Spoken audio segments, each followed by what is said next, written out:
요즘에 코인판 자체가 또다시 술렁이고 있습니다. 현재 월가를 비롯한 XRP 커뮤니티에서 블랙록이 XRP ETF를 신청한다 관련 이야기가 돌면서 시장이 순간적으로 반응했기 때문인데요. 그런데 가만 보면 이상하죠. 정작 블랙록이 공식적으로 신청했다는 증거 아무것도 없습니다. 미국 SEC 공문도 없고요. 보도 자료도 없고요. 그냥 루머일 뿐인데 왜 이렇게 시장이 민감하게 반응을 하는 걸까요? 여기에는 정당한 이유가 있습니다. 단순하게 그냥 뜬 소문이 아니라 현재 시장에서는 충분히 진짜 일어날 수 있는 일이다 이렇게 느끼기 때문인데요. 그 중심에는 바로 비트코인 ETF라는 전례가 있는 거고, 작년 당시에 블랙록이 비트코인 ETF를 신청했던 그 순간 시장은 단순한 소문이 아니라 제도권 진료의 신호로 받아들였습니다. 그 후부터 실제로 ETF가 승인되면서 비트코인 가격은 반년 동안 63% 넘게 상승을 했고요. 기관 자금도 본격적으로 유입이 되기 시작을 했었죠. 이걸 경험한 시장은 이제 알고 있습니다. 블랙록이 움직이면은 그건 진짜 시작이 되는 거다. 그래서 XRP ETF도 똑같이 반응을 하는 거고, 우리 구독자분들께서는 블랙록의 XRP ETF 신청 속보가 뜬다면은 XRP가 순식간에 얼마나 상승할 것으로 보시나요? 자유롭게 영상 하단 댓글로 의견 나누어 보도록 하겠습니다.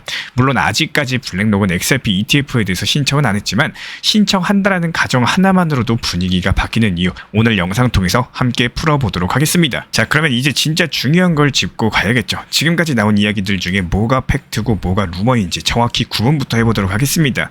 결론부터 말씀드리면 블랙록은 아직 XRP ETF를 SEC에 공식 신청하지 않았어요. 이건 루머가 맞는 거고, 미국 SEC 데이터베이스라거나 블랙록 공문 어디에도 그런 내용은 없습니다. 그런데 시장은 왜 이런 루머에 이렇게 민감하게 반응을 할까요? 그 이유는 ETF 시장에서 블랙록이 가진 상징성 때문인데요. 블랙록은 비트코인 ETF를 가장 먼저 성공시킨 기관이고, 지금도 이더리움 ETF, 심지어 금과 채권까지 ETF로 만든 경험이 있는 ETF 전문 플레이어라고 해도 과언이 아닙니다.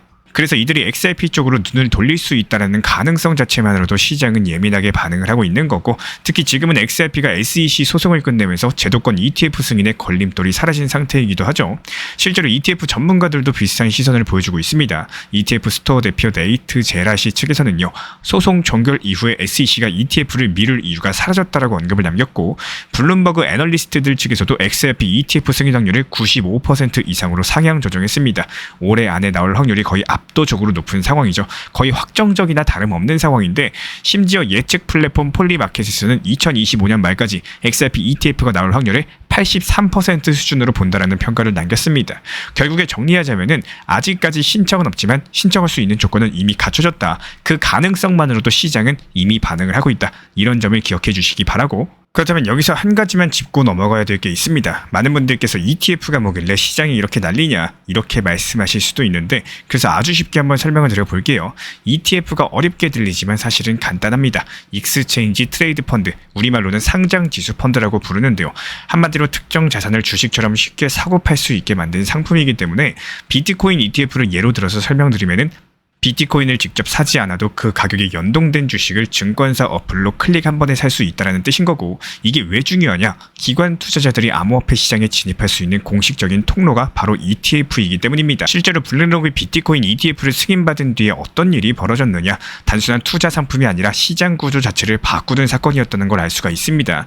기관 자금이 대거 유입되면서 그동안 규제 때문에 못 들어오던 연기금들, 자산운용사, 보험사, 대형 플레이어들이 비트코인 시장에 합법적으로 들어오기 시작을 했고, 개인 투자자들도 더 쉽게 접근이 가능하게 됐습니다. 지갑을 만들 필요도 없고요. 거래소 가입할 필요도 없이 그냥 키움증권이나 미래에셋 어플에서 비트코인 ETF 주식을 사면 끝인데요.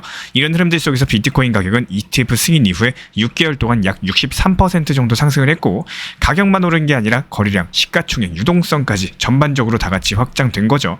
이런 서사가 XRP에 그대로 적용된다라고 생각을 해보세요. ETF가 나온다? 기관 자금이 들어온다는 거고, 거래소가 더 많이 상장하면서 가격은 올라갈 수밖에 없는 구조. XRP는 더 이상 루머가 많은 코인이 아니라 제도권 자산으로 인정받는 판이 만들어진다는 겁니다.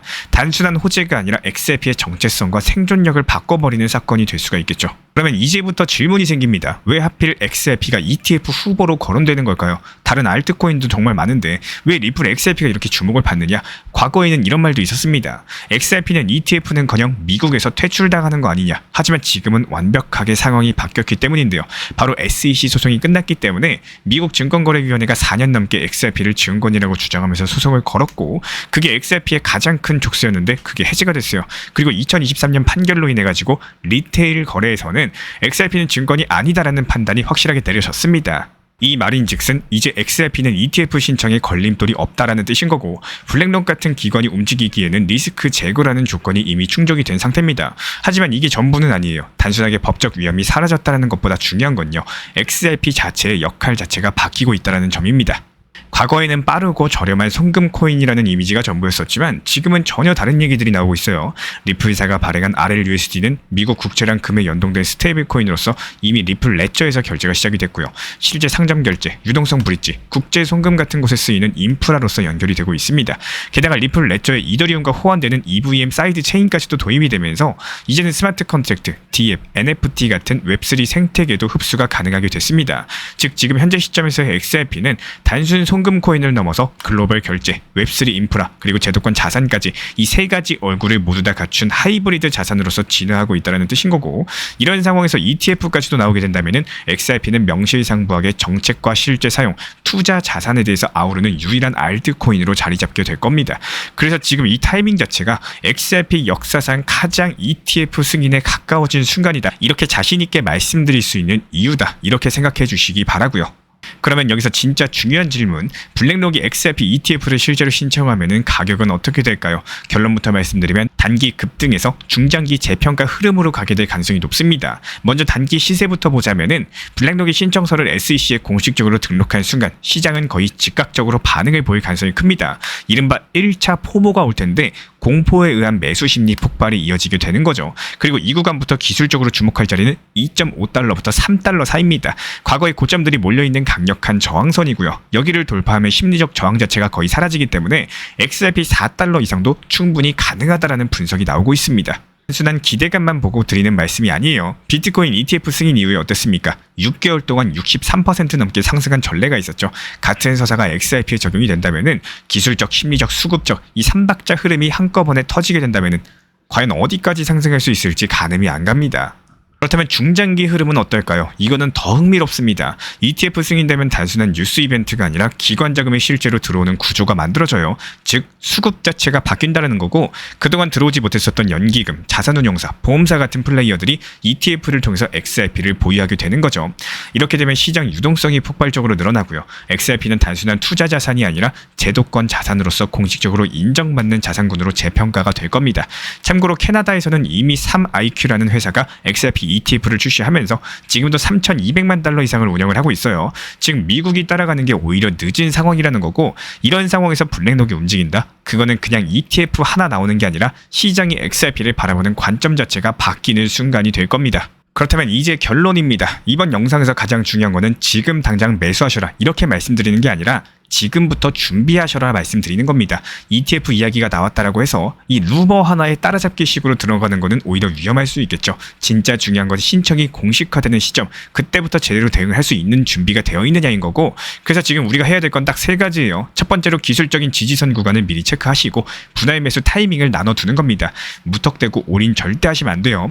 2,000원대 지지선 구간부터 2,800원까지 미리미리 하락 시나리오도 세워두는 게 중요할 거고, 두 번째로 SEC 공식 사이트라거나 ETF 등록 데이터베이스를 확인하는 습관을 들이는 겁니다. 진짜 ETF 신청이 이루어졌는지 루머인지 직접 검증할 수 있어야지 타이밍을 잡을 수가 있기 때문에 이 부분은 우리 구독자분들 뿐만 아니라 저도 직접 모니터링하면서 속보 뜨는 대로 바로 후속 영상 통해서, 그리고 리플 커뮤니티 실시간 방통해가지고 말씀드리도록 하겠습니다. 세 번째로 포지션을 미리 갖고 있어야 된다는 거예요. ETF 신청 뉴스가 공개가 되면은 그때는 이미 가격 자체가 움직인 이후의 가능성이 높습니다. 신청 순간이 진입 타이밍이 아니라 신청 전에 포지션이 준비가 돼 있어야지 타이밍을 잡을 수가 있다는 거고, 정리하자면 지금은 기회를 기다리는 구간이 아니라 기회에 대응할 수 있는 준비를 해야 되는 국면이다. 그리고 마지막으로 이번 영상 통해서 말씀드리고 싶은 핵심 메시지는 딱 한 줄인데요.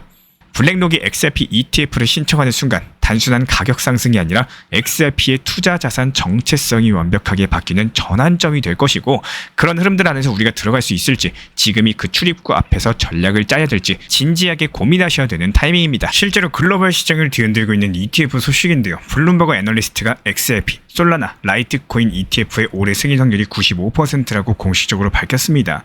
단순한 찌라시가 아니라 버그라는 건의 있는 리서치 기반에서 95%라는 수치가 나온 것은 상당히 상징적인데요. ETF 기대 기대감이 다시 살아나고 알트코인 반등의 주요 트리거가 될 수 있을 것으로 보여지고 있고요.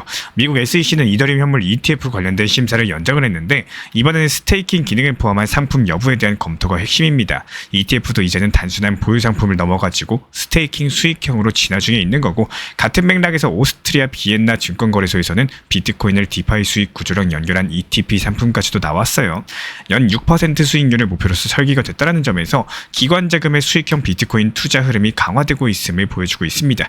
게다가 이더리움 온체인 거래량이 2021년 이후에 최고치를 기록을 했고 하루에 145만 건이 넘는 트랜잭션이 발생을 하면서 단순한 데이터가 아니라 이더리움 생태계가 다시 활력을 되찾고 있다, 강력한 신호로서 보여지고 있습니다. 여기에 이더리움 ETF 순유입 흐름까지도 맞물리게 되면은 이더리움의 상승서사는 더욱더 길어질 수 있을 것으로 전망이 되고 있고요. 이번 KBS 단독 보도에 따르면 업비트랑 네이버페이가 손잡고 원화 스테이블코인 결제 시스템을 준비 중이다라고 해요. 제도만 마련되면 바로 실제 사용 결제까지도 가능하다라고 전했는데요. 단순한 협업이 아니라 현실 경제에서 스테이블코인이 쓰이는 시대가 코앞까지 왔다라는 시도인 거고, 만약에 이런 결제 구조가 RLUSD나 XRP처럼 글로벌 브릿지 자산과 연결이 된다면 한국도 실질적인 디지털 통화 경쟁에 본격적으로 진입하는 셈입니다. 미국 트럼프 가문에서도 차남 에릭 트럼프가 직접 연관된 미국 비트코인 채굴 기업이 2억 2천만 달러, 우리 돈으로 3천억 가까운 투자 유치에 성공을 했는데요. 실제로 트럼프 캠프에서는 밈코인 TRUMP를 굿즈 결제 수단으로 도입을 하면서 암호화폐 지지층과의 접점을 점점 더 넓혀가고 있습니다. 일본에서도 눈에 띄는 움직임이 있었어요. 게임 회사 사이버스텝이 비트코인과 이더리움을 직접 매입하겠다라고 선언을 남겼고 2026년까지 94억 원 규모로서 확대할 계획인데, 게임사가 암호화폐를 자산으로서 보유하는 것은 웹3 게임 생태계 확장과도 관련 자체가 깊습니다. 구독자분들께서 코인 시장의 틀을 XRP만 보시는 것보다는요, 큰 코인 시장의 큰 숲을 보셨으면 합니다. 대부분의 구독자분들께서 너무 XRP 한 개에만 의존하다 보니까 오히려 지치고 중장기적으로 가져가고 싶어도 못 가져가게 되는 상황들이 발생을 하는데요. 정말 유명한 말입니다. A라는 바구니에 계란을 다 담아가지고 한 번에 가면은 당연히 빠르게 옮길 수가 있겠지만, 만약이라도 예상하지 못한 비나 바람, 어떤 일로 그런 바구니가 넘어지게 되면은 계란이 다 깨질 수가 있는 거고, 보다 조금 느리더라도 분산해가지고 이동하는 데는 분명한 이유가 있고, 계란을 한 바구니에 담지 말아라는 말이 괜히 유명한 게 아닙니다. 반드시 생각해야 될 것 중에 하나는요, 잘 됐을 때보다 안 됐을 때 내가 감당할 수 있는지, 내가 버틸 수 있는 상황일지, 이런 부분들에 대해서 생각을 해보셔야 된다는 거고, 리플이 10,000원을 꼭 간다라는 가정하에 투자하시는 분들이 계시는데 정말로 위험한 겁니다. XRP가 내가 계획한 시나리오대로 상승해주고 원하는 방향으로서 움직여주면 좋겠지만요, 생각보다 쉽게 그런 일은 안 생깁니다. 그래서 특히나 절대로 돈을 빌린다거나 대출한다거나 써야 되는 돈, 언제까지 갚아야 되는 돈, 이렇게 급한 돈들은 절대로 무리한 매매에 대한 관심조차 가지시면 안 된다는 거예요. 정말 신기하게도 내가 써야 되는 순간이 최저점인 상황이 발생을 합니다. 당연히 안전하고 여유롭게 쓸 수 있는 투자금으로서 운영을 하실 때 포트폴리오라는 단어를 꼭 생각을 하시고 공부하시길 추천드리고 싶습니다. 장기 투자는 어쩔 수 없이 누가 뭐라고 해도 가장 효율적이고 탄탄한 안전한 비트코인입니다. 비트코인에 중장기적으로 모아나가는 비중을 활용하시면서 메이저급에도 큰 이슈, 호재로서 등락폭이 심한 XRP 같은 경우에서는 적당한 단기 고점과 저점을 활용하시면서 효율적인 매매를 반복하시는 겁니다. 그리고 일부 비중은 알트코인을 통해 가지고 낮은 비중으로 현실적인 순환 매매 시장에 맞게 대응해보는 것들을 작은 투자금이라도 꼭 연습해 보시길 추천드리겠습니다. 매매라는 단어는 매수와 매도가 합쳐져야 됩니다. 박수도 두 손바닥이 마주쳐야지 소리가 나는 것처럼 한쪽으로만 하는 소리가 안 나요. 매수만 하고 매도를 할 줄 모르면은 결국에 매매 자체가 불가능한 거고 수익 실현 자체가 불가능합니다. 지금껏 매수만 하고 매도는 정작 내가 급하고 필요할 때만 강제적으로 매도를 한 경험 말고요. 적당한 타점에 만족하고 익절하는 매도의 습관을 꼭 키우시기를 추천을 드리겠습니다. 리플 XRP 투자에 있어서 이제는 투트랙 전략이 반드시 필요해지고 있습니다. 무턱대고 몰빵하거나 반대로 또 손 놓고 기다리는 시대는 끝났어요. 첫 번째 트랙은 매달 분할 매수하시면서 시장이 빠지든 말든 일정 비중으로서 리플을 꾸준히 모아 나가시는 겁니다. 이거는 시간과 리스크를 분산할 수 있는 가장 효율적인 전략인 거고, 그리고 두 번째 트랙은 남은 현금 비중으로 알트코인 단타로서 굴려나갑니다. 수익이 나면은 그거를 다시 리플에 재투자하시면 되는 거고, 이게 바로 수익을 만드는 순환 매수 전략이 되실 거예요. 그런데 여기서 중요한 거는 단타 하실 때 조심하셔야 되는 거예요. 단타 매매 중독되면 끝장입니다. 이 매매 중독을 절대 조심하셔야 되는 거고, 예를 들어 가지고 시장이 과열인데도 지금 아니면 기회가 없다, 이런 조급한 생각에 RSI 지표가 이미 고점인데도 불안해서 또 들어가고 결국에 수익은 그냥 손실만 쌓이게 되실 겁니다. 그래서 저희 채널 차원에서는 한 가지 원칙이 있습니다. 확률이 높은 날만 진입을 하세요. 그리고 시장 전체가 과매도 구간일 때, 비트코인 기준 RSI가 바닥을 찍을 때, 그때 알트코인 중에서 최근 거래량이 급등한 종목이 과매도의 경우 MACD, 볼린저 밴드, 이동평균선과 일목균형표 참고해서 신중하게 매수 진입 타점 들어갑니다. 그리고 그 외에는 아예 매매를 쉬는 날도 반드시 있어야지 진짜 단타인 거고, 그렇다면 이걸 어떻게 구별할 수 있는지 궁금하실 거예요. 여기서 챗 GPT가 등장을 합니다. 저희는 챗 GPT를 단순한 도구로 쓰지 않습니다. GPT한테 오늘 확률 높은 진입 타이밍이냐 이렇게 물어볼 수 있게 맞춤 프롬프트를 사용을 하는데요.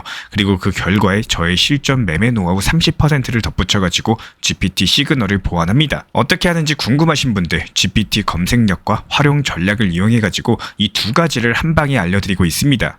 현재 보이시는 번호로서 리플 단타라고 문자 남겨주세요. 지금 이 영상 보신 분들에게만 오픈합니다. 그냥 GPT 쓰는 법이 아니라 투자로 연결되는 GPT 사용법 지금 바로 알려드리도록 하겠습니다. 제가 안내해드리고 있는 코인 신사 채널 멤버십 전용방에 대해서 짧게 설명드려 보도록 하겠습니다. 리플, 암호화폐 시장에 대한 중요한 이슈, 그리고 브리핑이나 시장의 흐름에 대한 전문적인 분석 내용 설명과 함께 차트상의 기술적 분석, 온체인 지표와 투자 심리에 대한 내용들을 같이 안내 도움 드리고 있고, 가장 중요한 투자 심리를 컨트롤하기 위해서 포트폴리오의 구성에 대한 노하우, 투자 심리 컨트롤에 대한 내용도 같이 안내드리고 있습니다. 코인 신사 스터디 멤버십 가입하신 분들께서는 아래 번호 혹은 신청 링크 통해서 남겨주시면 제가 연락드리고 있고, 안내 설명과 함께 신사 채널 리플 전용 멤버십 방에도 입장 안내 설명드리고 있습니다.